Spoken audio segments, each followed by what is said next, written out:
As soon as you see the words, find the equation, you know you need to write what you need. You need to find, in order to find an equation, you need two things. One of them is a slope. The other thing you will need is a point on this line.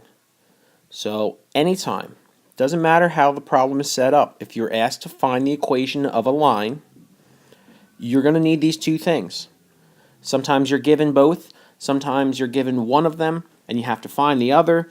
In this particular problem, you're given the graph of a line. But we know how to determine the slope of a line, and we know how we can find a point on a line.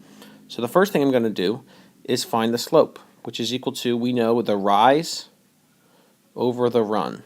So the rise over the run. So from one point to the next, what's our rise and run? Well, I'm going to choose the y-intercept here, and I'm going to choose the x-intercept. I'm going to calculate the rise over the run. So 1, 2, 3, 4. My rise is 4, and my run is 1, 2, 3. 4 over 3 is my slope. I'm going up 4 over 3, and just to check, if I do it again, 1, 2, 3, 4, 1, 2, 3, yeah, it works. From one point to the next, it's 4 over 3. Now, a point on the line. We could, well, choose any point, but I'm going to choose the point 0, -4, because that's the y-intercept. And it's nice because if you have the slope and the y-intercept, not just any point, but the y-intercept, you can immediately go and write this in mx plus b form. Slope-intercept form, if you know the slope and the intercept, you can just plug the slope in for m. We can plug the slope in here, and the y-intercept we can plug in for b. So my equation is going to be y equal to my slope, which is 4/3, x, and my y-intercept, which is -4.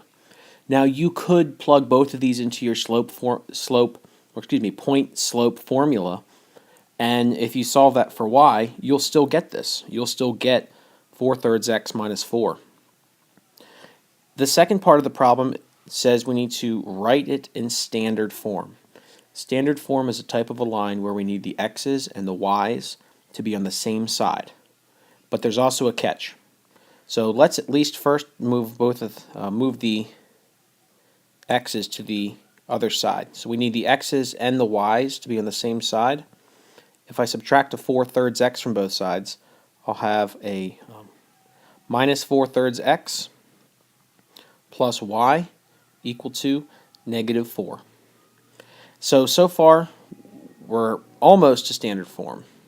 But the problem is you should never have a negative number or a rational number, or a fraction, as your coefficient in front of the x. So we not only need to make this positive, we need it to not be a fraction. So to get rid of that denominator, I can multiply both sides by 3, right? So if I multiply both sides by 3, multiply this side and this side by 3, I'll eliminate that fraction, but I need to also make this a positive number. So if it's negative, I'll multiply by a -3.